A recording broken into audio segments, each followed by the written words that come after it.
Hello everybody and welcome to this tutorial for Blender. I really wanted to make this for a while because every time that I watch a tutorial on Blender, after that I will still learn new shortcuts that I didn't know before. And a big problem with Blender, which I see even in the most high-end tutorials and courses, is that people don't understand Blender to its fullest and therefore they miss a lot of efficiency. So I really want to make this tutorial so that you can listen to what Blender is all about, the basics of it. You might not be able to remember all of this, so it's probably good if you go with me, like do what I do. You're most likely going to pause the video a few times. I'll try and make it as fast as possible, but it's probably still going to be very long and it's going to be absolutely necessary. You will learn so much from this, okay? So please stick it out. Don't think you can do it by yourself. Now, one last pre-explanation is if you are very serious about Blender, just jumping ahead real quick, especially modeling for games, assets, or for VFX stuff, you might want to invest in programs such as Substance Painter, which is a really handy tool for making normal maps, depth maps, things like that. And you definitely want to have some type of photo editor like Photoshop or PaintNet to accompany you in this whole ordeal.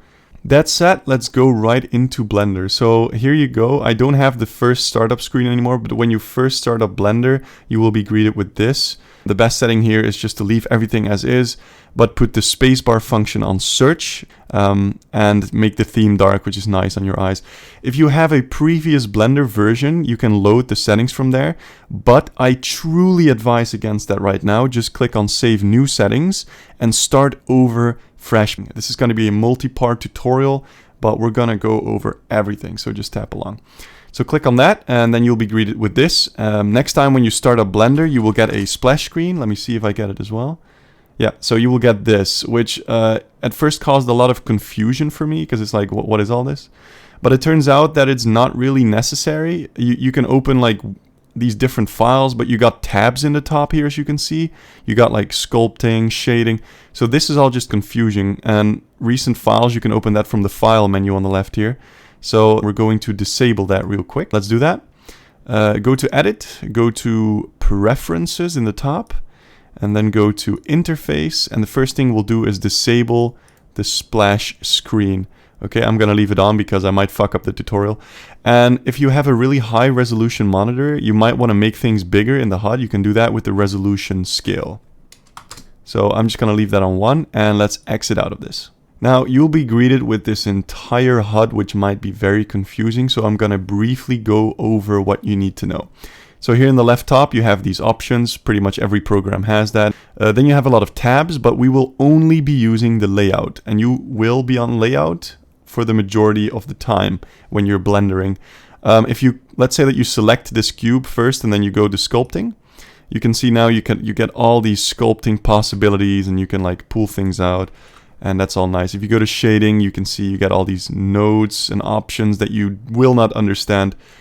And we will come back to that. But for now, we really need to focus on the basic layout.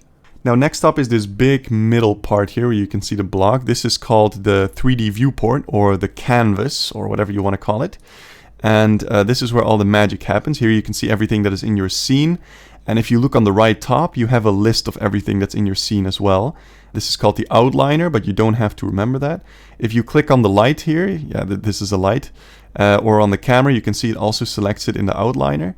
And here you can also delete it. You can delete it over here. This is how you can keep track of what's happening in your scene. So it'll be very handy to keep this organized if you're working on it. Now in the start, you might not want to focus on that too much. It's all going to be fine, but eventually you have to make sure that everything is named correctly. So here's an example. As you can see, I'm working on a mouse, but I also have 3D scans in here. I'm basically modeling my entire room. So here's all these different assets. And to keep that organized, I put them all into little collections with named things. So I know exactly what everything is. Now then we have some more options on the right here. You will see here is a lot of options and we will go over that very soon. However, these options can also change a bit. So as you can see, I now have the camera selected here. And you can see a little camera icon here for camera settings. While if I select the block, I get some material and texture settings, which are a bit different. So they do change a bit. And then here at the bottom, we have a animation timeline, which is really confusing, and we don't need that at all. So let me teach you real quick how to open and close extra panels. So as you can see, you can drag these things out. You can change the proportions of what you have. If you ever want to close anything, you just hover your mouse in the corner and it will turn into a little crosshair. And what you can do is you can just left click and drag it down or up, but in this case down, and it will collapse the thing, and now we have a bit more view. Here on the left side we have the T panel. We call it the T panel because we activate it and disable it with T. And on the right side we have the N panel. We don't see it right now, but if you press N, as you can see, it will turn into this panel, and it contains a few options. For example, move the block around, which I will teach you in a second. You can see the values change, but also any add-ons that I have installed, like Screencast, you will not be able to see this. Any add-on options will be in here. Now the T panel on the left is not very often used by people, so you can actually close that, but the N panel is pretty important and used very often. Now here in the top you have a lot more options that have to do with what you see here, and here you have some more options that have to do with how you move things. And here on the left you have some things where you can add, for example, meshes and stuff like that. We'll get to that. Let's first talk about some basic movements. So as you can see, I'm scrolling right now. You can't see that in here, but I'm scrolling in, scrolling out to zoom. Then you can hold the middle mouse button and you can drag the mouse to move around. And when you press shift and then do that, you can pan around. Just do that real quick, like just middle mouse button and then shift middle mouse button and then middle mouse button, shift middle mouse button. You can move around the canvas. And that's basically all there is to movement. However, this is something that I don't hear in a lot of tutorials that helps me out so much as soon as I figured it out. Let's say that you've been rotating and panning and rotating and panning and oh my god, what the hell is going on, right? We need to get back to here. Now, one way to get back to here is to just rotate and then put the block in the middle and then rotate another 90 degrees and then put it in the middle again. And now it's somewhat centered. You can scroll in and adjust. You can also just click on the block and then go to the numpad period button. And if you click on that, yeah, boom, there you go. You're centered again. What you can also do is you can hold the Alt button and then middle mouse button on any surface and it will connect to that surface. So now you can actually see here, if I want to look at the top, I hold Alt, middle mouse button, and now it's focused on the top. Alt middle mouse button on the side, it's focused on the side. So this is super duper handy. Let's say that we want to work from the side. Now you can try to line it up, but it might not perfectly work. So what you want to do is you want to, here up here you have a little axis wheel. You can see here we have the Y, Z, and X axes, and it correlates to what we see here. So the green one is the Y axis, the red one is the X axis, and the Z one, you can't actually see it. If you click on one of these, let's say we want to look at it from this side, right? This red line correlates to this red ball. Click on the red ball, and now we're perfectly on the side. If you now shift middle mouse button, you can pan around and it will stay perfectly aligned. But if you rotate with just middle mouse button, you will start moving around and you will lose that perspective. So to go back to that, you can either press on this ball again, or what you can do is you can hold the grave button or press the grave button and then move your mouse to left, right? So we click on it. It looks like it's the left here. Another way to do this is with the numpad itself. So if you press 1, you will go to the front view. If you press 3, you will go to the right view. 7 for the top. And if you press 9, it will go to the opposite. So if we go to the front with 1, we can go to the back with 9. Then we go to the right with 3, and then we go to the left with 9 again, and then we go to the top with 7, and once again 9, it will go to the bottom. But please do not remember that, just use this little wheel in the top, or press the grave button and just go like this. Quick in between, you can also press numpad 5 to switch to orthographic view, and then press 5 again to go back. Now this is a view that is often used to guess proportions better. Also, you can go here in the top to view, and then go down to perspective orthographic, and then it will change as well. Now for the people that don't have a numpad, there is a solution for you. What you can do is you can go to edit, go to preferences, then you can go to input, and here in the top it says emulate numpad. And if you click at this, like if you tap this, now the numbers above your keyboard will act as numpad keys, so you can use that instead. Alright, so that was the basic movement. Now, let's say that we want to keep everything we have the way we have it right now. Let's say that we restart Blender, we will get this whole timeline again. So let's go to File up here, then go to Defaults, Save Startup File, and then click here, Save Startup File again. And if you do that, next time you start up Blender, you will not have the splash screen. You will have your resolution scale. You will not have this confusing bottom part. Now, something that no tutorial seems to talk about, which is really annoying, because when I started out with Blender, I screwed up royally. I pressed buttons to try stuff, and you want to try stuff because you're trying to learn Blender, right? So you just randomly try stuff, and that's a stupid idea, by the way, because in Blender that will get you nowhere. But you will occasionally press the wrong button. Now what you can do, so first of all, if you want to reset everything back, let's say that you screwed up something completely, you can go to File, go to Defaults again, and this time click Load Factory Settings.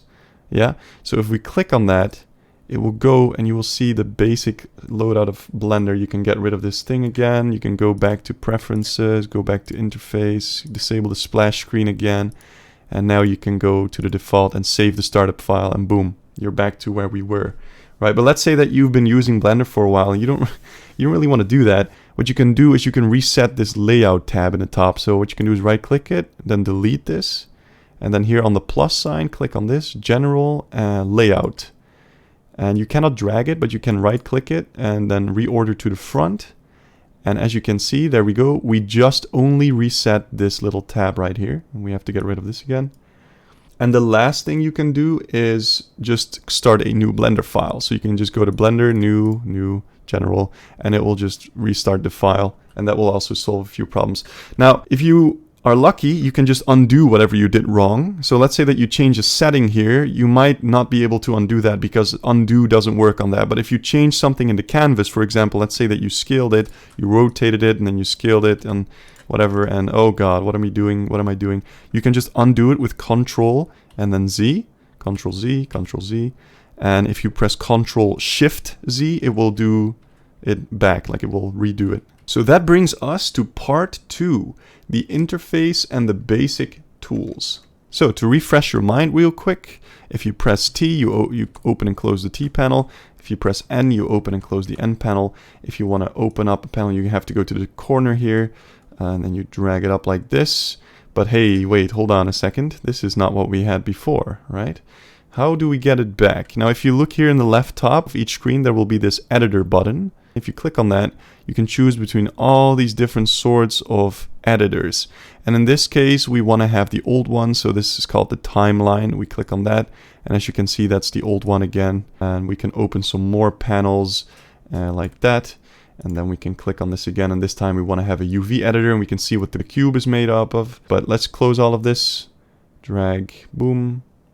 Drag, boom. There we go. Now let's say we want to delete some stuff. So here we have the light or the camera. You can select them here or here in the outliner.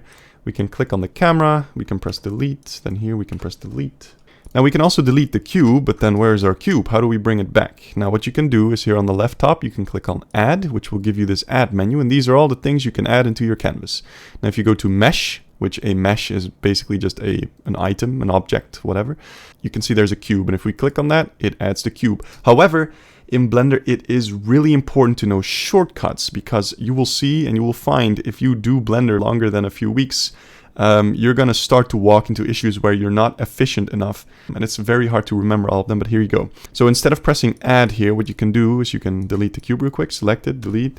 Shift A is the same menu right here. You can just Shift A, mesh, cube. It's a lot faster. So all I have to do is Shift A, mesh, cube. There we go. Now let's talk about how to move some objects in here. So start out with the basics. If you press an object or select it, you press G for grab. You can grab it and you can move it around, and it will move depending on what way you're looking at it, depending on your perspective. Now what we can also do is press S for scale or R for rotate. And as you can see, once again, it will do it based on our perspective. Now important to know is that, for example, when you grab something and you move it around, you can hold Shift and it will move it with more precision. It will move it more slowly. Now, if you hold Control, it will move it in 5-degree increments. By the way, if you want to grab and then place it, you can left mouse button. Let's Control Z real quick. If we want to grab and then cancel, we can right mouse button. Press R for rotate and then hold Control. As you can see, it will rotate exactly 5 degrees every time. But what you can also do is press R to rotate, and then you can type in a number. For example, if I want to rotate it 45 degree, I just type in 45 and it will change 45 degree. If I then backspace again, it will reset that value. It's like you're typing in a number. So now again, I can type 90 and it will change it 90 degrees. Now, let's say that I want to rotate it along an axis. That's probably what you're going to do the majority of the time, because why would I rotate it like this? It's random. I want to rotate it very precisely. So what we have to do is we can either line up our perspective. For example, here in the wheel, you can click on the Y and we will go to the side view. And now our perspective is perfectly aligned with this axis. So now if we rotate it, it will perfectly rotate. And then if we hold Control, we can align it 90 degrees like that. But what you can also do is you can press R and then we can select an axis to rotate on. So if you press G for grab, S for scale, or R for rotate, it doesn't matter. If we then press Z, X, or Y, which is the names of the axes, we will lock it onto that axis. So if I press Z, now it is locked on the Z axis, which is going up, as you can see. So now it will rotate like a barrel like that. Press grab, we can do X, but it will only move this way, or Z, and it will only move this way, or Y, and it will only go this way. Now let's say that I want to move it along the canvas here, but not up. I want to move it everywhere but the Z axis. What you can also do is press grab, press shift, and then the axis that we don't want to use. So if we press shift Z, it will lock it onto all the axes except for the Z axis. So now it will move across the canvas.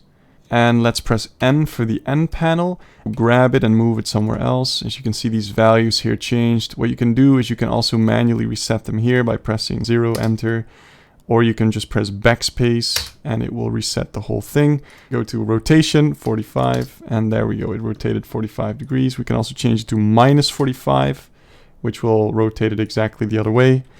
Now, one more thing that I really wish I knew at the start is the difference between global and local axes. Let's say that we rotate the cube just a bit like this. And we want to move it, but we want to move it along its local axes because, well, this is the world's axis we're seeing right now. So if I move, press G, and then press Z to lock it onto the Z axis, it will move perfectly up. Now, if we press Z again, it will go on the local axis. So now I can move it along its own axis, which is different, right? Press right mouse button to cancel. Now let's say that we rotated it into all these weird contortions. We want to get it into its original position. So we can move it with G, then we can rotate it with R, then we can scale it with S, and now we can reset all of that by pressing Alt G, Alt Scale, Alt Rotate.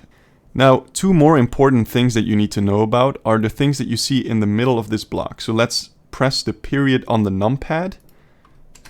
There is a little orange dot with a sort of circle around it. And these are actually two different things. Let's move this little circle to a different position. Press shift and then right mouse button to move it. Okay, so as you can see now, this here is called the 3D cursor.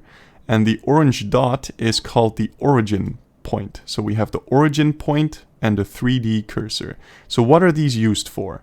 The origin point simply tells you from what point a certain object will rotate. So if I rotate this block, it will rotate around this little origin point, as you can see. Now, hypothetically, if we were to move this block here and we would put the origin point to the bottom. Now if we rotate it, as you can see, it will rotate around the origin point. And the 3D cursor is really useful in many ways. For example, let's say that I want to bring this block to this specific location over here. Then I can just click on the block, Shift S, and then let's cursor up here. And if we press that, it will go to the cursor. And if we want to reset the block, we press Alt G. The 3D cursor is actually also the point where new meshes will spawn. So let's say that I want to add another cube right now. Press Shift A, go to Mesh, go to Cube, and as you can see, it spawns right there. And as you can see, this cube also has its own origin point, while when I click on this one, it will have its own origin point as well. Hey there, viewer! You just reached the first break, and you deserve a break. Look at how far you are already. You know what? Here's a video of Kratos walking in on his son being very disappointed because he can't connect to him.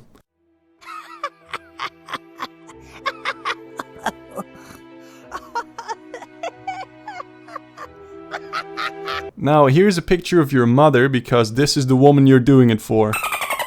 Alright, let's continue. Now this origin point always wants to be in the middle of the map. So Alt-G, it will reset, and now we have two cubes inside of each other, so just delete one of them. You can also move this block, and then press Shift-S, and then have cursor to selected. And now the cursor will move there. And now we can press Alt-G, and it will go back there. Now this can be really useful in a bunch of ways, but it's just important to know right now that this is how you can use it. Now if you ever want to reset the 3D cursor back to the middle, there's multiple ways you can do it. We can move it around with Shift right mouse button, but you can also simply just press Shift-C to basically reset that. Or what you can do, press Shift-S again and just cursor to world origin, and it will be back in the start. Okay, so one panel that you should remember here is Shift-S, which is going to be really useful. Alright, quick in between. Let's talk about some options here in the top, because now we got all these options here and we don't really know what they do, right? So when it comes to movement, here in the top you have global axes and you have local axes. To be honest, I don't really use any of these other ones. Global and local is really all you probably need for a really long time. Now the button next to that is called the pivot point. This is basically when you select multiple things, how you want them to move. You can move them individually, you can move them together, and we will talk about that soon as well. Then here we have snapping, which if you have this turned on, or this one on the right turned on, this is proportional editing, then please turn them off for now. But let's say that we want to somehow magnetize, snap this thing here. So if we press the magnet button here, the snap, and we use increments, then now if I move it around, as you can see, it will move in increments. And we can change that in the settings here, but we want to just disable this for now. And proportional editing on the right here, if you turn that on. So normally you would only move 1 point, but with a proportional editing turned on, if I grab this, you can see a circle around it, and if I scroll, it will make that bigger. And if I make it big enough, then more things will start moving with it versus smaller. So that's proportional editing right there. Then on the right here, all these things have to do with the viewport display. So it means what you can see over here. So if you look here, you can see visibility of certain objects. So you have meshes, curves, surfaces, and you can disable them, but you don't ever have to touch this. Then here we have some viewport gizmos. You can activate the move, the rotate, and the scale, which you can use to just always click on it and rotate it like this. But nearly nobody ever uses that, so let's disable them again. Then on the right here we have overlays, and this is everything you can see. So for example, you have the face orientation, which if we click on that, you can see the cube turns blue. And if we scroll in, you can see the inside is red, which it's always important in modeling that the outside of your model is completely blue. If it is red, then the textures will be transparent. It will all be very weird. It might cause problems with some modifiers we're going to throw on that later. So it's always good to make sure that the blue is on the outside. And I will actually teach you a trick to never have to worry about this ever again, but we'll come to that as well. You can also show statistics, as you can see here. So if you click on that on the left side, we have some statistics now. I would probably advise to keep them on, but whatever, it doesn't matter right now. And then we have the X-ray mode next to that, which if we click on that, as you can see now, the block becomes transparent, which is really nice when you're editing, because now you can select multiple points if you go into edit mode, which we will also get to, but that's X-ray mode for you. A shortcut for X-ray mode is Alt-Z. I really don't know why they made it Alt-Z instead of Alt-X for X-ray, but yeah, so it's Alt-Z. And here on the right of that, you see something you will use very often, very, very, very often. So these are different shading options. So right now we're viewing in solid mode, which means we're looking at the mesh. And a mesh is just basically the overall shape. Let's say that this cube had a picture of a nice anime girl on it. We would never be able to see that texture because this is solid mode. If you want to see the texture, you have to go to the one on the right here. It's called the material view. So let's say that we had a texture on here. Now we would be able to see the texture, which is really nice. And we can also go to the render mode. If we click one more. And right now it looks a bit weird, but that's because there's no lights in the scene. But this is actually how you're gonna view what it looks like when it's rendered. And then we have the first one, which is wireframe mode. And if you click on that, you can just see the lines, basically. You can also press Z, and you can select it really fast. So if you ever want to change it real fast, just press Z, And there you go, really fast. Now let's change it back to solid mode right here. Okay, so let's select this cube and then we want to copy it. What do? We have to press Shift D to duplicate, and then we can Shift D again and we can have another cube. And as you can see here in the outliner, it will have given the names. Now it is cube 001, cube 002. We can duplicate it as many times as we want. So now we need to talk about the object hierarchy. This is really important. Basically, when you select something, you can hold Shift and you can select something else. And so you can select all these blocks. But as you can see, the last one we selected is more of a yellowish color, while the rest is more red.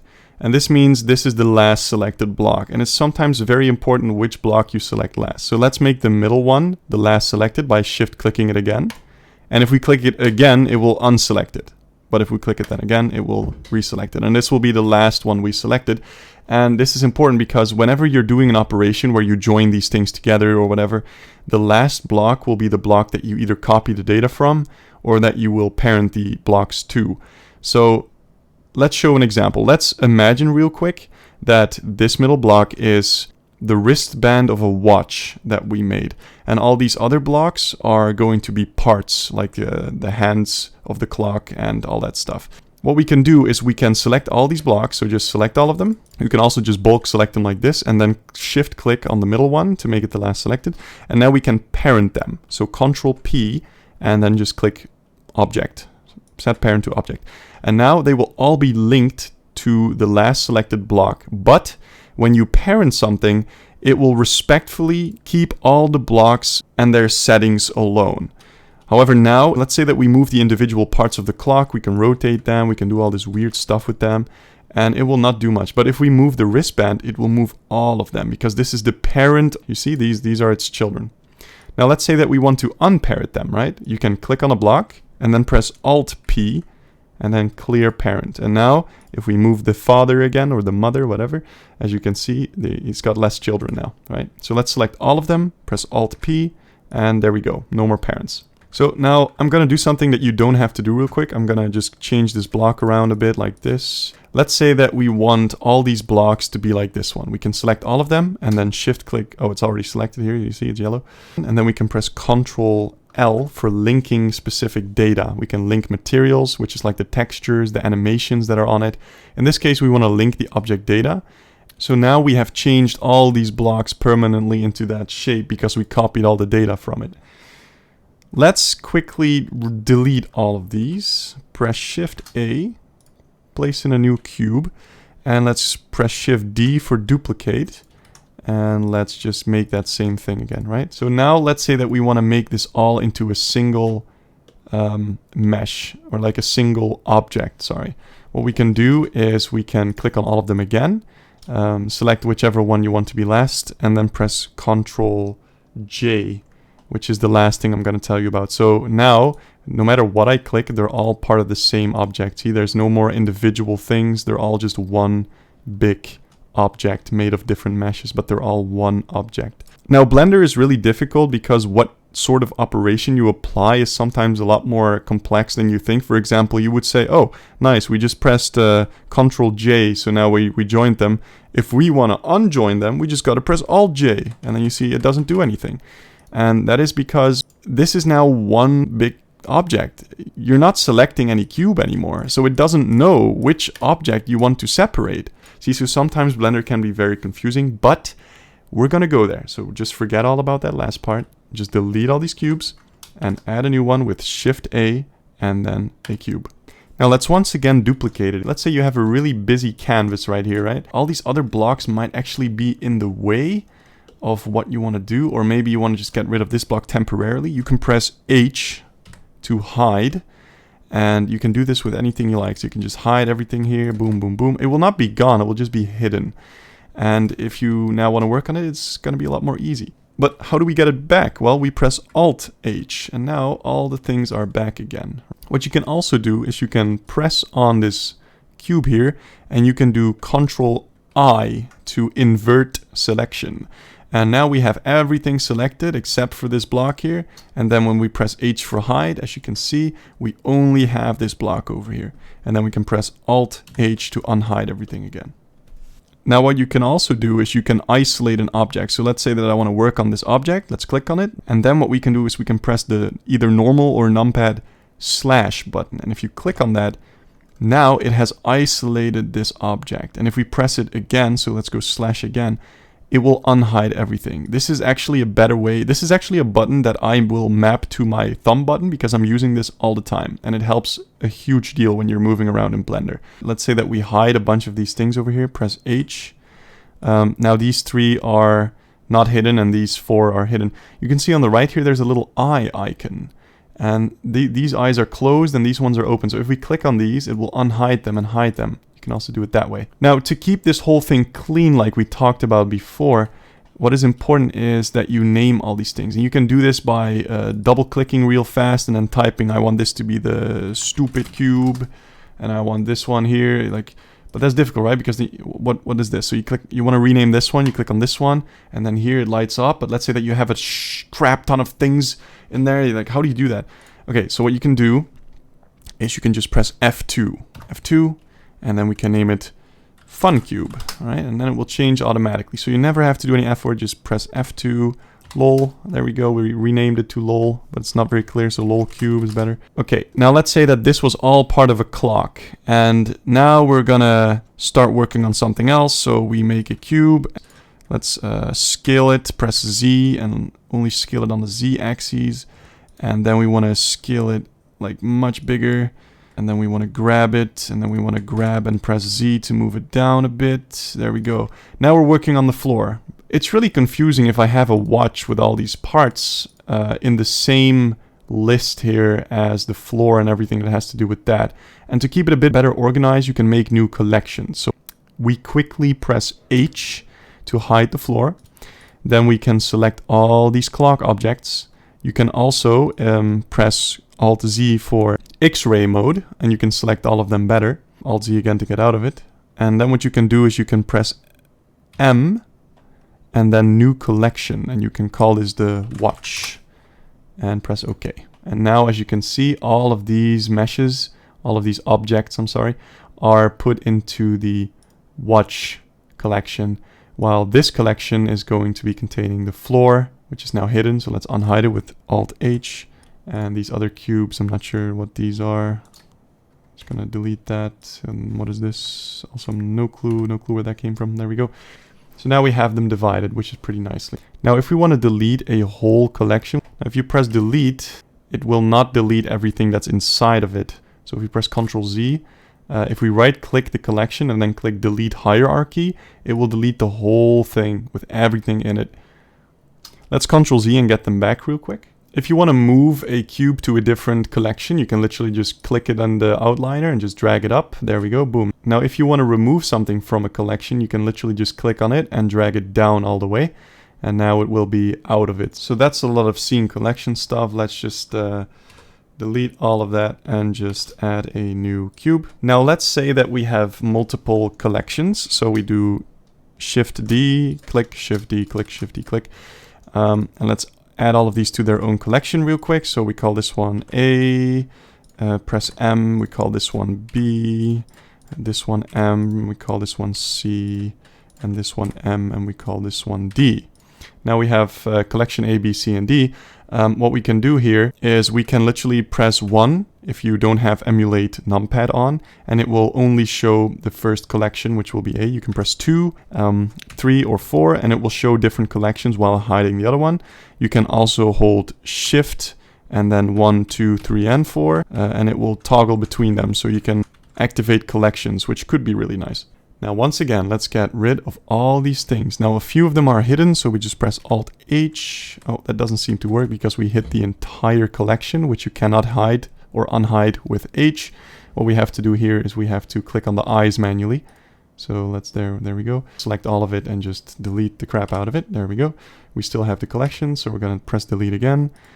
Shift A, add a new cube, and we're back where we started again. Okay. So now that we have all that down, let's add a material to this cube. If you click on the cube, you will see here in the bottom, there is a material properties button.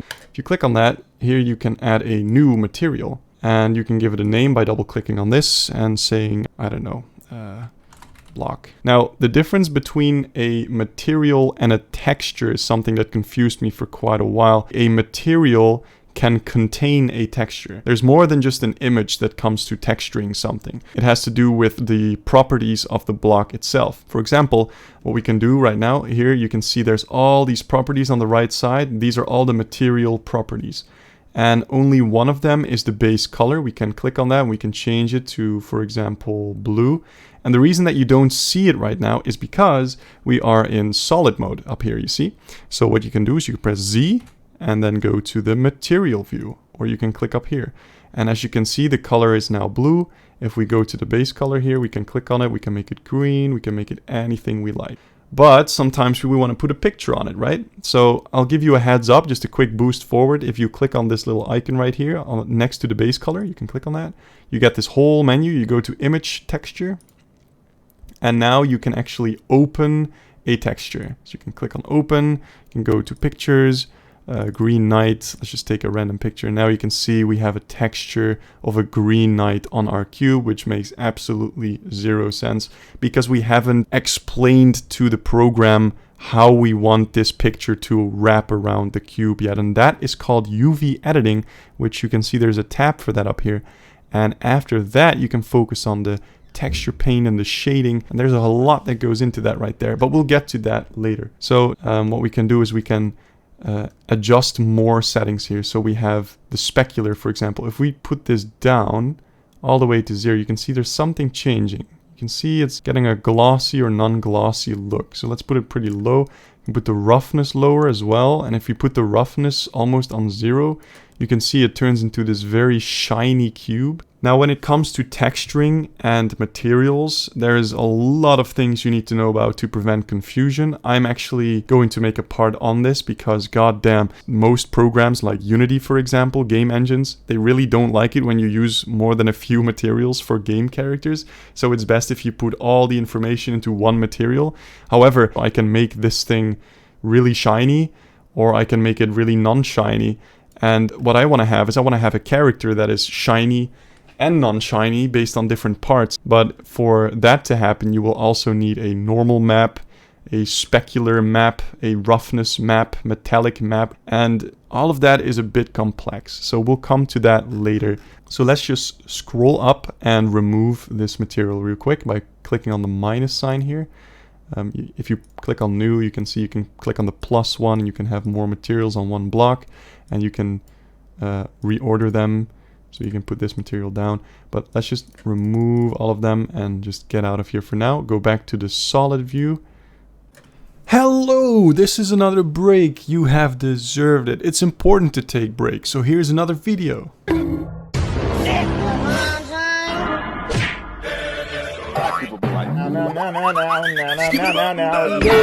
Alright, now keep watching, you sick son of a bitch. And this brings us to part number 3, which is really important, and this is what you're going to do in Blender most of the time. So make sure that your canvas is clean right now. Just delete everything and make sure Shift A to get a cube here nicely in the middle. If you have moved your 3D cursor, press Shift C or press Shift S and just cursor to the world origin right there. And now that we have a clean slate, let's actually start editing this block. So how do you do this? If you look in the left top, we haven't talked about it yet, but we've been in object mode this whole time. I've been explaining to you everything that has to do with object mode. However, if you go to click on this, you can go to edit mode, and now you can see the individual vertices, which is the points here. Singular is vertex. That you can use to edit this block, which is really nice. We'll just call them verts. X-ray also still works, so if you press Alt-Z, you can now see through it. So you can select the different verts, and if you press Alt-Z again, now we have both of them selected. If you try and select all of it like this, then it will not select the bottom one. You can only do that with X-ray. You can switch around to select edges as well, but for that you have to click on this little thing in the top here. It says edge. So now, as you can see, the verts disappear, and we can click on the edges. And just like in object mode, we can press G to grab this, cancel. We can rotate it, right mouse button again. We can do scales, we can lock it onto axes, we can do all this crazy stuff. Then we can also go to face select, which is the last one over here. Now you can select the whole face, and we can grab that, and now we can edit that. However, you will never be stupid enough to click on these three. What you're going to do is when you are in object mode, so let's say that we go back to object mode, and you press 1, 2, or 3, it will activate different scenes, collections, right?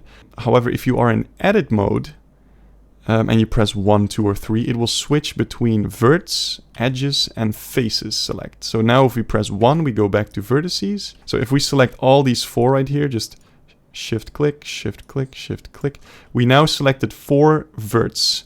That makes the whole face. So now if we go to press 3, as you can see, we have the whole face selected. So there's multiple ways to go about here. Also, if you ever want to switch between object and edit mode, all you have to do is press tab.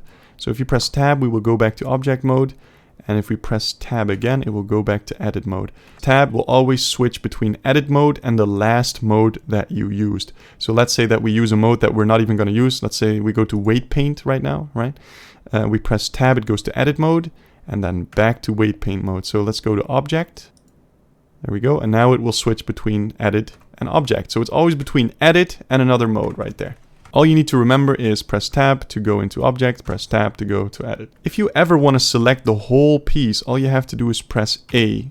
A is it just means all. You select all of it. If you ever want to unselect it, just click next to it. Boom, there you go. Now, I would like to say that so many problems that I and many people have had is because they are using shortcuts or things that you cannot use in edit mode or in object mode. One of the major causes of confusion for new Blender users is, why is this thing not working? I am currently pressing Ctrl P to parent, but it doesn't do anything. And it's like, yes, it's because you are in edit mode. You have to be in object mode for that, okay? So if you are ever confused, the first thing that people don't understand here is the face orientation, which also works in edit mode. But as you can see, this whole overlay has gotten a lot bigger now. And the second one is definitely the difference between object and edit mode.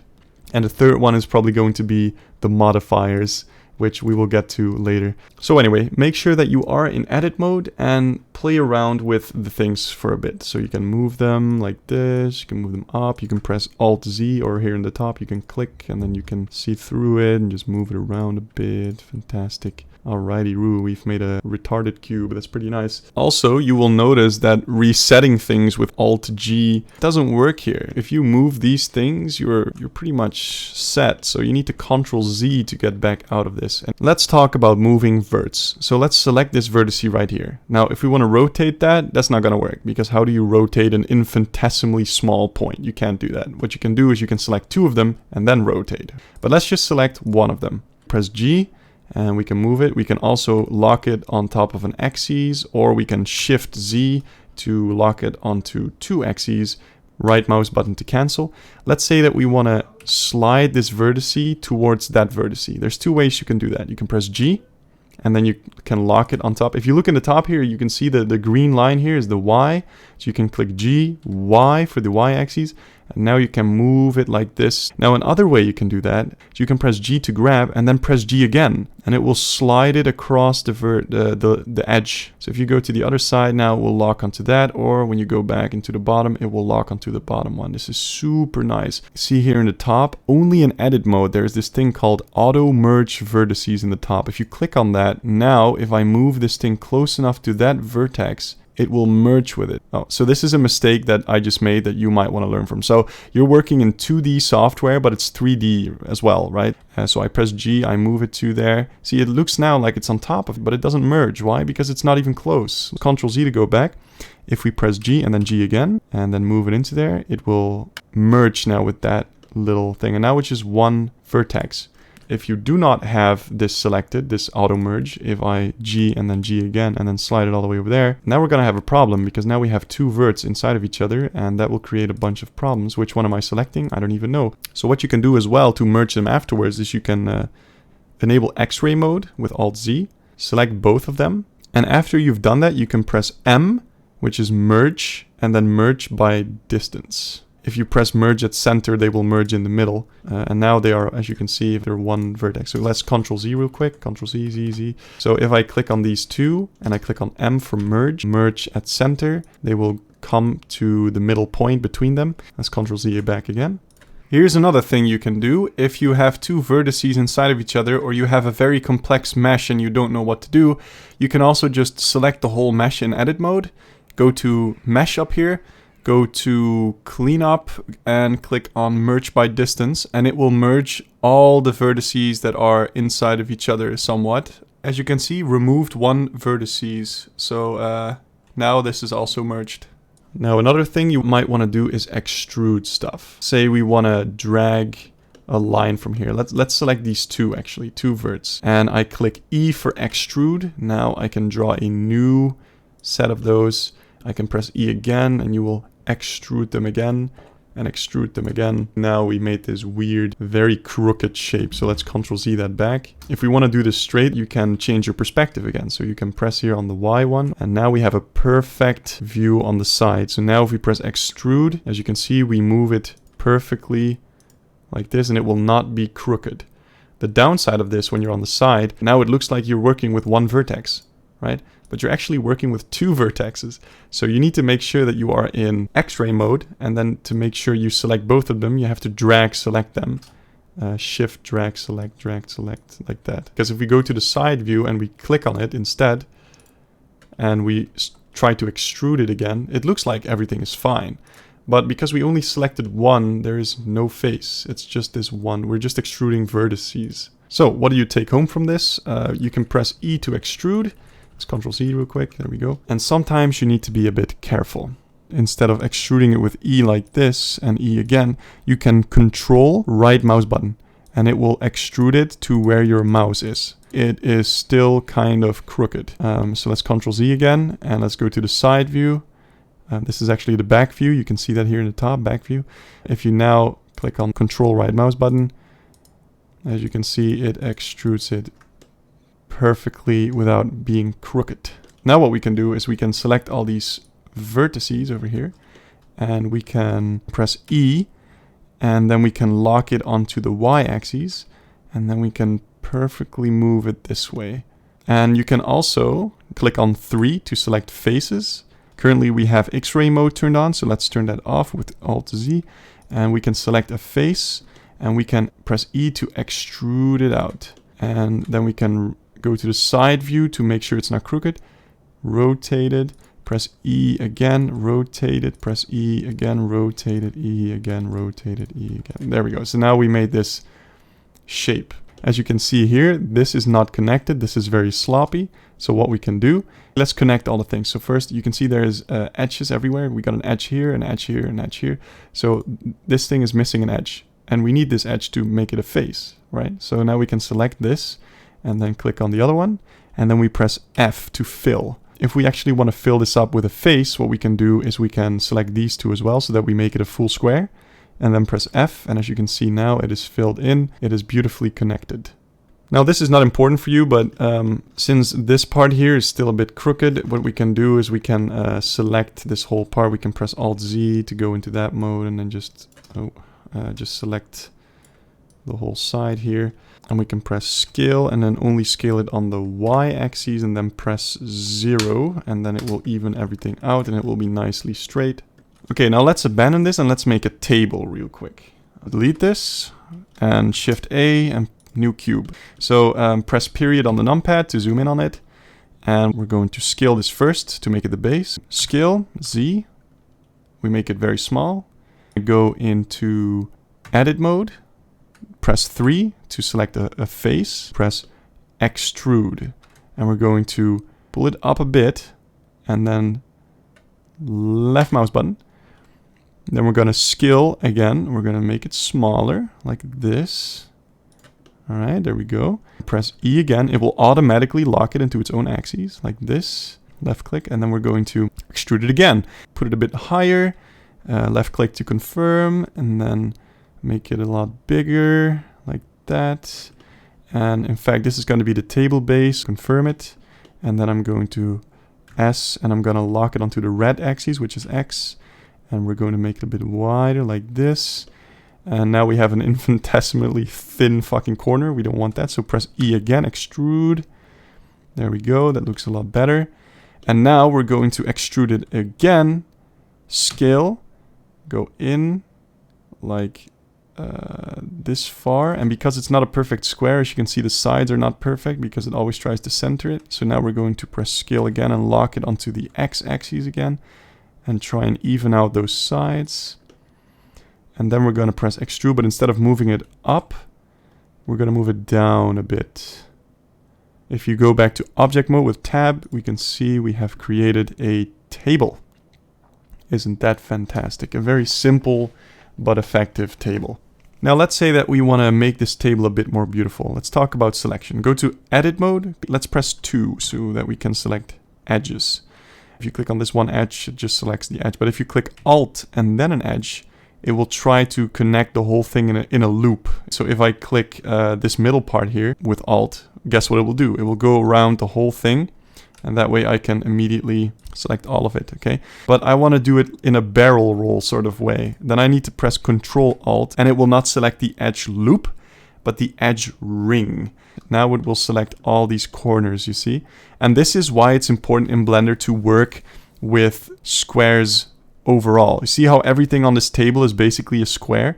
And that is useful because game engines know how to render lighting on this very well, but also Blender knows very easily what you want. So to help yourself out, it's always good to try and keep everything into a square shape. Now let me tell you about a bevel. What is a bevel? This is something that you're going to use quite a lot. Let's bevel this edge here on this side. Control B. There we go. That looks a lot better. See how this kind of rounds out the table? As you can see here, it's created a triangle, but that is fine. Triangles are also good, but preferably you want to have squares. Just Control Z real quick. There we go. Control Alt select this one. It will select all the corners. If we then Control B to bevel, we can actually make a nice rounded table, and that looks a lot better.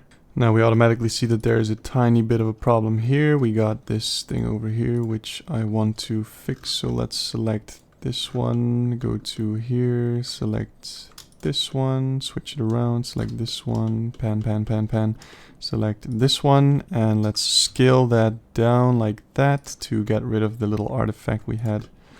There we go. Let's go into edit mode. As you can see now, it looks a bit better. Sometimes you gotta fix things like that, you know? What you can also do is you can bevel corners. Let's press this little vertex in the bottom, press numpad period. So we zoom in on it, zoom out.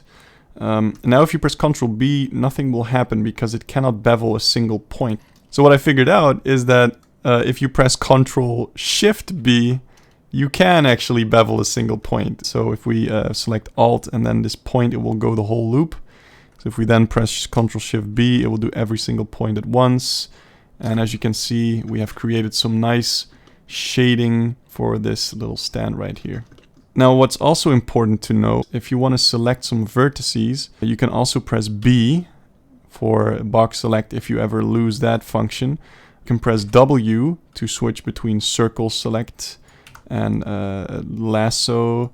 You can see this on the T panel, by the way. If you press T for the T panel now, as you can see here in the top, we have selected a lasso. If you press W again, you can now just move things like that. If you press W again, this is what you normally want, okay? You want to have the select box. You can see all these little functions that we got as well. If you hover your mouse over this, it says shortcut cycle W, right? And at any time, if you want to select something with a circle, you can press C in edit mode, and you can scroll to make it bigger and smaller. And that way you can also select it. And then you have to press right mouse button to accept it. For now, don't focus on that. It's just so you know. Just make sure that you press W until you're on the box select.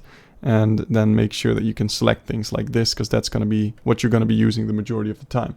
Let's select this vertex in the bottom, press period. If we want to rip this one apart, what we can do is we can press V. And now, as you can see, it ripped apart that vertex into another vertex. And now if we press this one, it will rip it apart as well. And we're kind of unfolding it like this. And now if we select this one and we click V, it cannot rip it apart any further, so it will give you an error, Jesus. Yeah, so let's Ctrl Z. That's how you can rip apart vertices. All right, now this is a pretty beautiful table, but let's go back to object mode. Let's press it. Let's delete the table. Let's press Shift A and let's add a new cube. Press period so that you are locked in on it. Press tab to go to edit mode. Let's say that we want to add more details to this block. What you can do, press Control R, this is something that so many people use all the time. It's really important. Okay, so if you press Control R, it is a loop cut. And a loop cut is important. So let's say that we click on this now. I can move it to the left and move it to the right, as you can see. Let's right click to just keep it in the middle. And now I added a loop cut. I can do that same thing again. Press Ctrl R and then hold it up to this edge. Left click, right click, and now you can see it is in the middle. And now we have a nice package. How beautiful. By the way, it's really nice to know that if you add a loop cut and you scroll, you can add more loop cuts. You see? You can make something very detailed. So now what we can do is we can Alt press this loop, and then we can Shift Alt this loop as well. And then we can bevel it, and then we can extrude it. And now we have a nice little package. Actually, let's Ctrl Z that. Let's just select face select and then just do the top ones here. And then we can extrude it up, and then we can select this one and extrude it up as well. And now we have this beautiful whatever it is. So adding loop cuts can be really useful. Let's say that we want to cut this block in half. What we can do is we can go to vertex select. Excuse me. We can go press Ctrl R and then put it in the middle right here. Activate X-ray mode. Select everything on the right. Actually, let's leave the middle part intact. There we go. You can also press Z here on the top wheel so that you have a perfect top view. You can just select it like this. And then let's say delete these vertices. And now we're left with a perfect half. We will, however, have to close this up because now we do have like this open part, and we can easily do that. We can make it square. So click on these right here, press F, click on these, press F, click on these. Press F, make all squares. Boom, boom, boom, boom, bam, boom, boom, boom, boom, bam, boom, boom, boom, boom, bam. There we go. Beautiful. All right, now let's say that for whatever reason, if you go up here, if you press face orientation here, for whatever reason, this happens sometimes. Now let's say that this thing would have a texture, then you would see the texture perfectly, but here you could see through.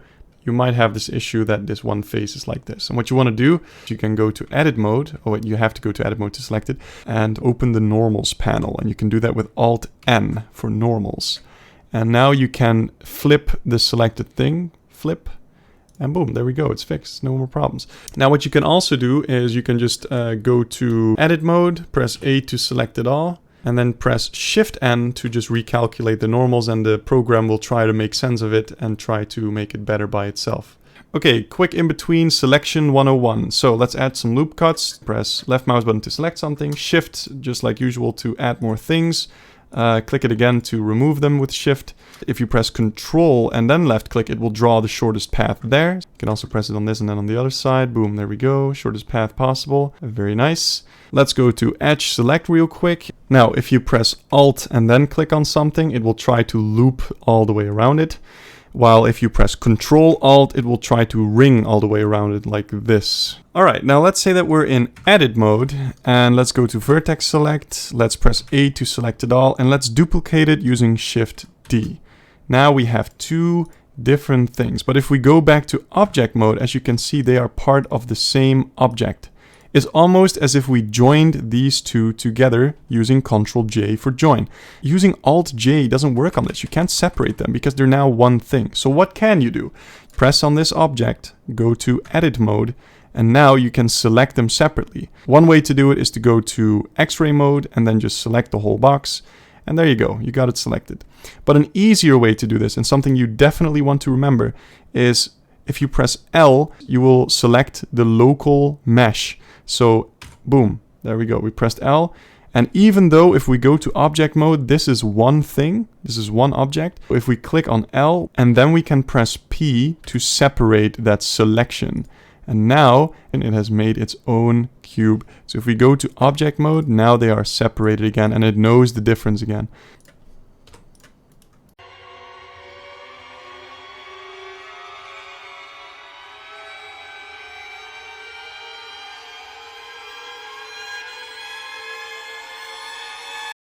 Let's delete this one vertex in the middle, and now as you can see, all these faces around it are also no longer connected.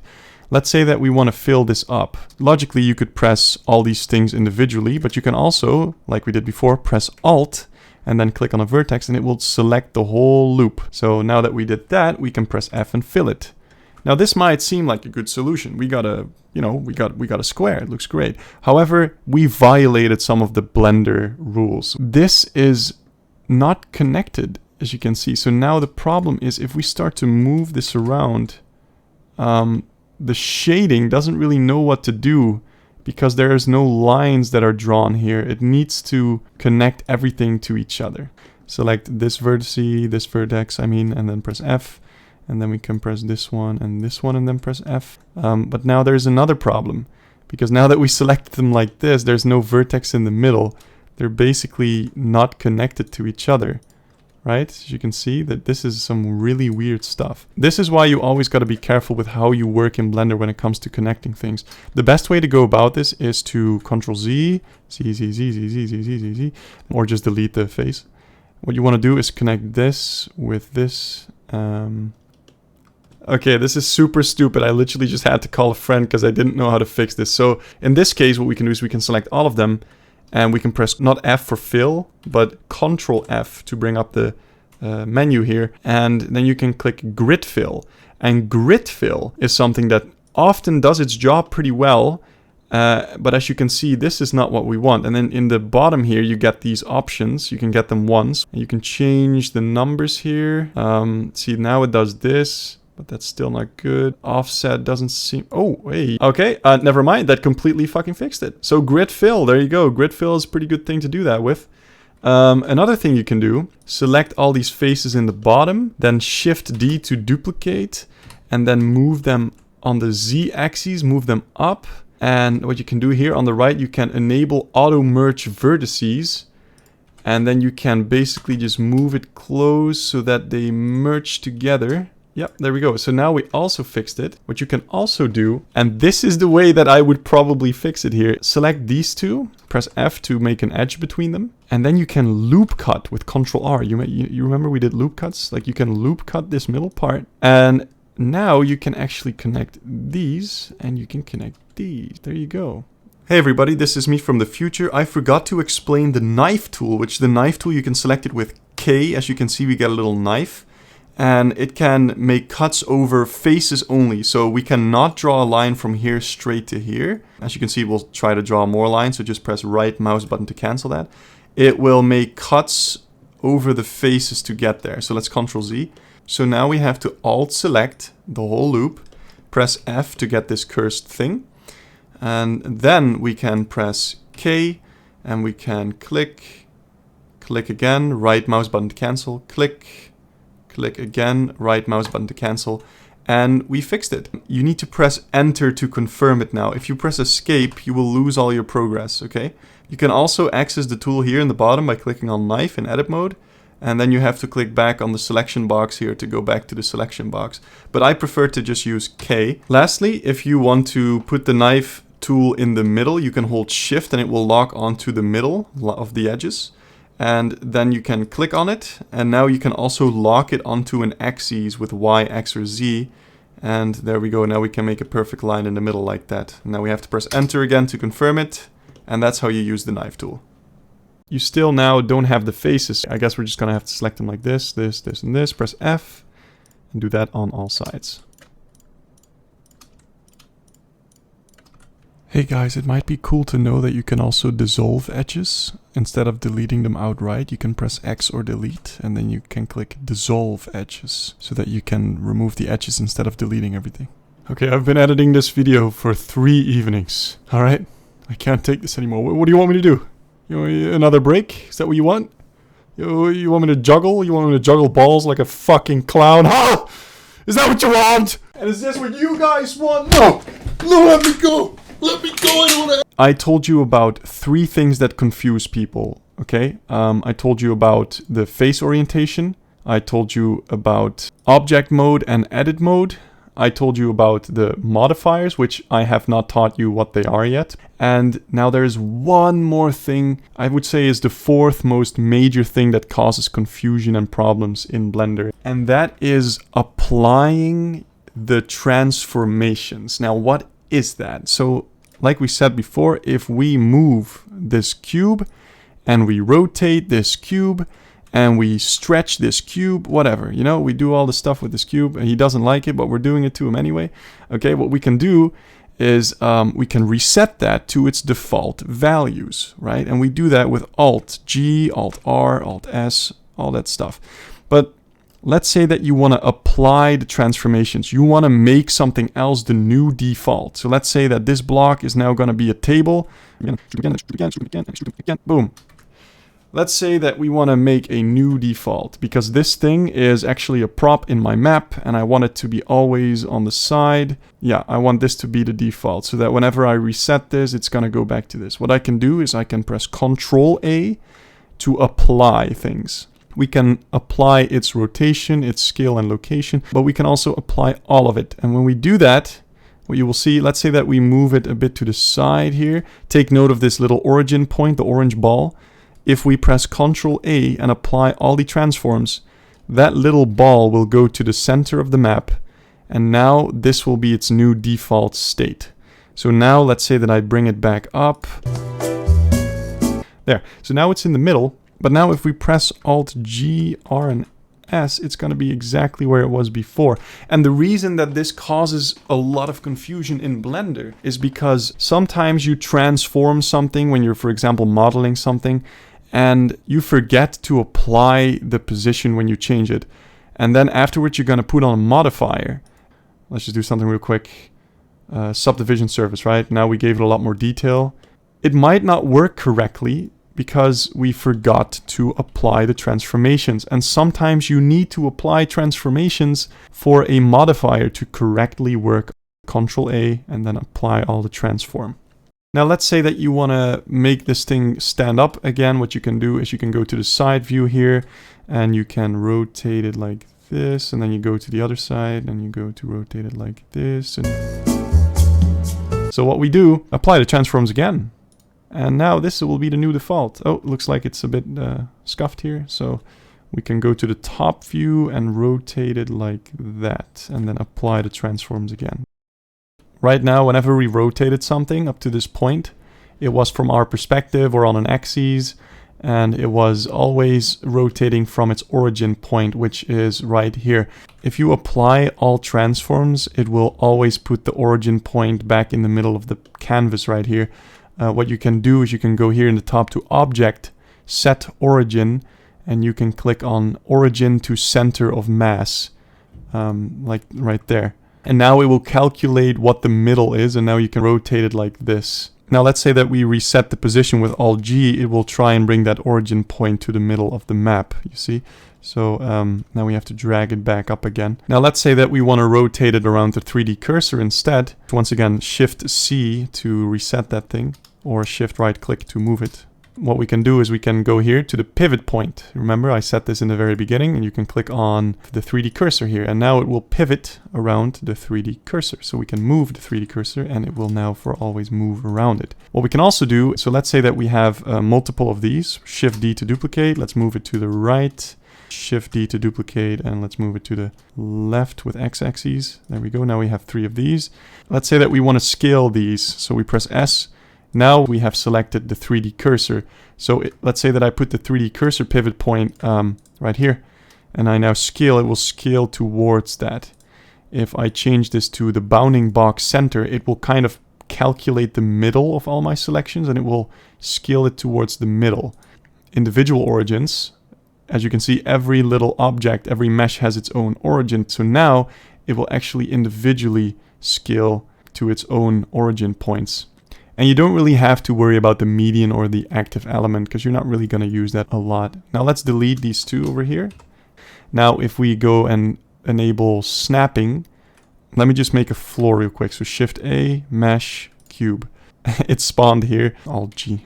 We scale on the Z-axis and then we move it and we scale it up a lot like that. And then we scale it on the Z-axis again like that. Now we have a floor. And let's say that we want to snap this thing to the floor. Here in the top with snapping, you can go and select face project, select the snapping, and now it will select the whole thing to a face. So this floor is made of faces, and now I can move it around. It will try and Oh, Blender just fucking crashed. Oh shit. So, delete everything again and go back to where we were. My Blender just fucking crashed for no reason. So next up is the modifiers. If we go click on this block and then we click on this little whatever it is, and then you click on add modifier, you can have all these modifiers. And this list is quite big, but 90% of the time you will only use the following modifiers. Some less used modifiers, but still sometimes are shrink wrap, which is right here, armature for when you're making video game characters, for example, and weighted normal. You don't need to remember that, but this is just a very big list and you're not going to use the majority of it. So let me show you real quick an array. If we click on that, as you can see now, it looks like we just elongated this cube. But let's here change the settings in the modifier settings here. And if you drag this out, as you can see, we created an extra cube with a certain offset. And now if we increase the count over here, it will repeat that action. And it will always try and keep the offset that we set. Now you can also use a screw modifier like this. So one thing that causes a lot of confusion and problems for people is the modifiers. That's what I said, right? That's number 3. And that is because often people either they don't get the result they want because they have it in the wrong order. You can drag them. Or they don't have the result they want because they forgot to apply the modifier. So a modifier is something that you can reverse. Everything that we've done so far, this is not permanent. It's only permanent if we click on this little arrow and click apply. And then we click on apply on this one as well. And now it is permanent. So now if we go to edit mode, as you can see, everything is... This is the object we have. Let's Ctrl Z real quick. If we click on the cross, it actually removes the modifier. And that makes this so nice to work with, because modifiers are actually things you can kind of work with without applying them all the time. So then we have a boolean. Now what is a boolean? A boolean is a really nice thing where if you, let's say we duplicate this for a second, and we make this cube a bit smaller, and then we move the cube here into the other cube. And let's say that we want to somehow model this to be together, right? What we can do is we can put a boolean on here, and then select this little thing right here, and then select the cube, and then we can apply. And now it's made a copy of the cube, but basically it made a hole that is exactly cube sized. And if you go and press this cube and press tab to go into edit mode, you can see that it actually did a pretty decent job of trying to model it into there. So as you can see, we could connect this and this. That would make it a lot better. And that's what a boolean does. You can also, let's Ctrl Z real quick. You can also click on union, and in this case it will try to unify them. And if we then apply the modifier, we'll make a copy of this cube right here, so we can delete that. But now we have this. It tried to clean up the inside, as you can see, by getting rid of that part, and now we just have this beautiful mesh right here. Now the topology is not perfect because, as you can see, this is not connected right here, this is not connected, but it works and it is pretty efficient. You also have decimate, which if you click on decimate, you can pretty much just make the whole shape made of less vertices, and it will try to maintain the overall shape by removing the top part first because it's relatively a small difference, and then it will start to remove the rest, and that's how you can sometimes optimize your meshes. Then we have the mirror modifier, which you're going to use a lot. But instead of the mirror modifier, I'm going to give you an add-on, which is already included in Blender, which will make mirroring things a lot easier. Then we have the multi-resolution modifier, so we can subdivide something. And as you can see, we'll try to make more detail, but we can also go back to the old one, which is super nice for so many things. And then we have the solidify. So, for example, let's say we have a text right here. This is 2D text. What we can do is let's rotate it on 90 degrees like that, and then rotate this 90 degrees. Never mind, make it 180 there. We can solidify it because it's 2D. You have to make it 3-dimensional, which you can do with the solidify modifier. So you solidify it, you can define the thickness of it, and don't forget you always have to apply it. If I were to export this right now, it would export this. Always make sure to click on this little arrow and then apply the modifier. And now it tells me you cannot apply the modifier for this object type. Okay, So I figured it out. This is actually a bit stupid. You should be able to do it here, but for whatever reason, because it's text, you have to right click it and then convert to mesh. And then it will apply the modifier for you. So as you can see, Blender sometimes plays tricks on you. But now we do actually have this mesh. So now you know all these things about Blender. God damn. What's next? We currently are rocking the default Blender settings, and that is not always optimal. In fact, I can make your life a whole lot easier. We changed some settings to either make life easier or to add features that come in really handy, while we stay as much default as possible and rely on as little add-ons as possible. First, what I want you to do real quick is click File, click Defaults, Load Factory Settings, right there, okay? Boom, we got this original one again, and then drag this thing down in the corner, boom, collapse that, press T, and whatever you want, open it, close it. And what I want you to do is I want you to right-click on this little Blender, and you can see here the 3.4.1, that's the Blender version. Right-click that, and then you have video memory, enable that. And then right click it again, system memory, scene statistics. There you go, turn all of that on, right? Okay, so then go up here and I want you to activate the face orientation. And if you want, you can put the Z-axis on or off, whatever you want. Okay, then make sure that when you click on this little arrow right here, next to the shaders, you click on cavity, because as you can see, that makes the lines a bit easier to see. And this is what a lot of professionals use as well. Then go to the left, click on Edit, click on Preferences, and go to Interface, and you have to reset the resolution scale. Disable the splash screen as well. Let's see, then go to Themes, and here we're going to do something very useful. So go to 3D Viewport, scroll down until you see this red and blue. It's called Face Orientation Back and Face Orientation Front. The blue, click on that and make the alpha 0. So it's just going to be normal color, right? What that's going to do is you can work on your mesh. And whenever you have a problem with your normals, you will just see it as red. So you can permanently leave the face orientation turned on. That's really nice because so many times you're working on something and something goes wrong, you just don't know what the hell is going on. It's because you have a face that is not oriented the right way. And now you have to never worry about that, because whenever you have that issue, you will see it instantly. It's going to be marked red, okay? Scroll down further. Just go down here, and what you're going to do is vertex size, change that to 7, and origin size to 7 as well. Now what this does is, if you look here on the cube, we go to edit mode, the vertexes are a bit bigger, which they are really hard to select. And also the origin point is very small, makes it just a tiny bit bigger. Now with that done, go to add-ons. Blender has a ton of default disabled add-ons, but that are actually implemented already in Blender. If you don't watch this tutorial, you will end up enabling them anyway because you watch different tutorials. So instead, what I'm going to teach you here is which ones to enable.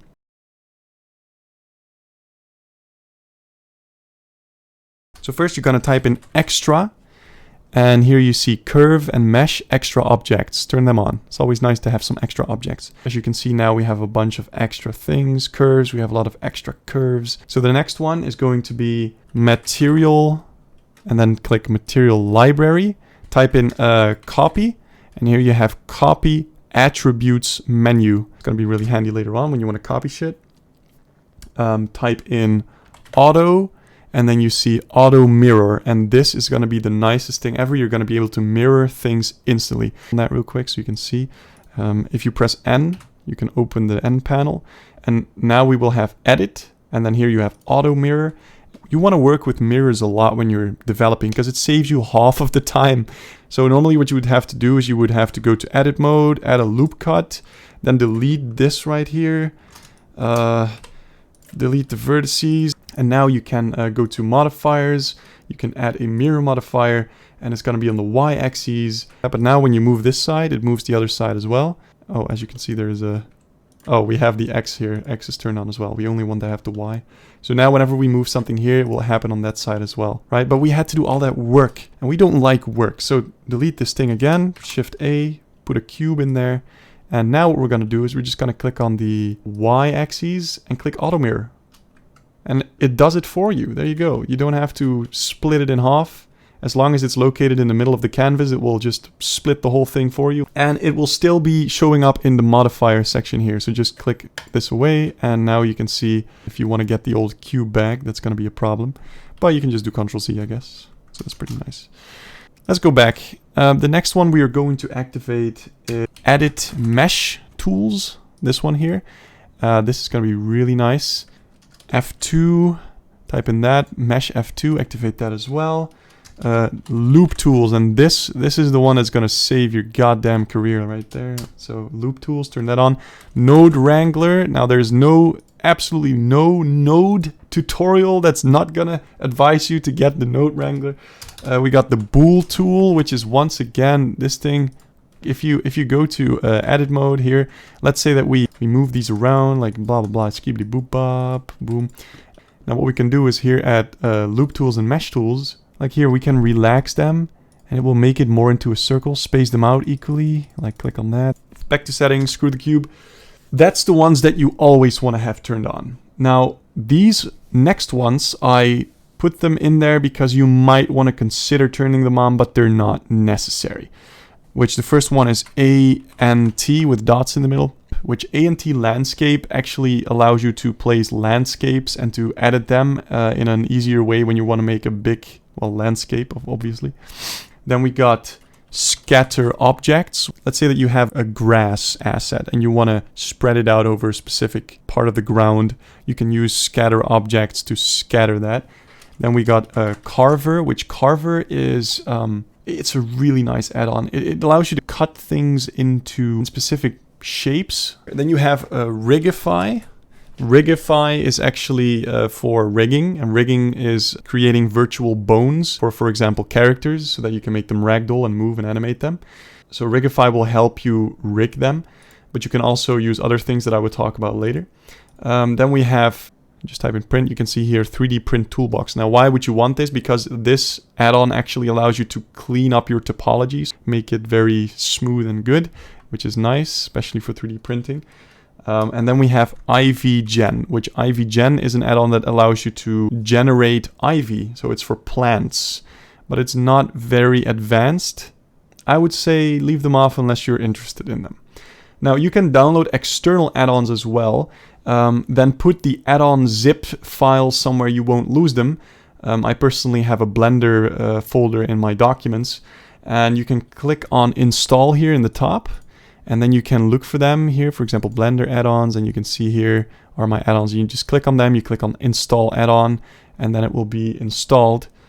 Anyway, let's continue. We go to the input, and here you have the emulate numpad one that we talked about earlier, and that's pretty much it. Key map over here, you can change the spacebar action that we did in the start. Then we want to remap, especially for people who don't have a numpad, we want to remap the focusing buttons. So what you're going to do is you're going to scroll down and click on 3D view, and then click on 3D view again.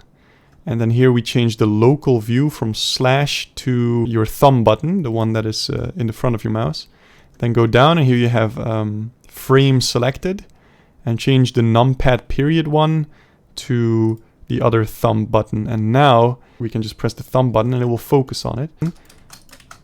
If we press the thumb button now, as you can see, we can isolate an object. That's really nice. And if we press the other thumb button, it will just focus on it, so we can focus on all these different things. All right, now this is super duper important, and it's going to help you out. So you might have noticed, because you were trying stuff, that you cannot undo more than 32 steps. You can here go to system, and you can change this to a maximum of 256.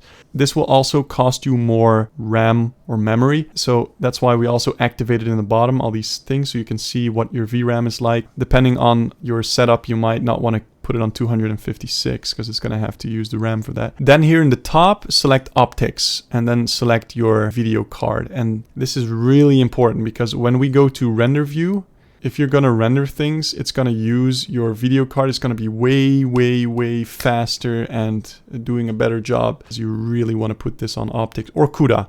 If you get errors or whatever, just put it on CUDA. So with that done, if you change settings in this panel, it will always translate to all the other Blender files as well. So never just change things in here unless you want to permanently change it. Here in the bottom, you have these three little lines. Click on it. You can disable and enable autosave preferences. so that you can mess around here and it won't actually change it. Now all that lasts you to do is to go to File, go to Defaults, Save Startup File, and click it. And make sure that everything in this panel is exactly how you want it to be. Do you want the N panel open? Do you want the T panel open? Hey, who gives a fuck? We're done. Alright, give yourself a round of applause. Yeah, you made it. You're so good. Alright, and that concludes this session, I guess. I guess the next part is going to be more specific, and I really want to also model something, because you can listen to all this and it's containing all the information. It will give you an overview, but to remember it is to do it yourself. And I think the best way to do that is to go along with modeling. So we model something together and then you can actually apply the things in practice, which is super good. So I really hope this tutorial was not too hectic, but I'm trying my best at least to implement all the necessary things. So I'll see you in the next one, where we are going to just model something and we're going to texture it, and I'm going to actually teach you how to make some high level textures on something without increasing the topology, so increasing the number of verts. Like you can get this cube to show all these weird type of amazing shapes, and it will just have 4 vertices. It's gonna be crazy. But yeah, I'll teach you about that. Thanks for watching, and I'll see you in the next video.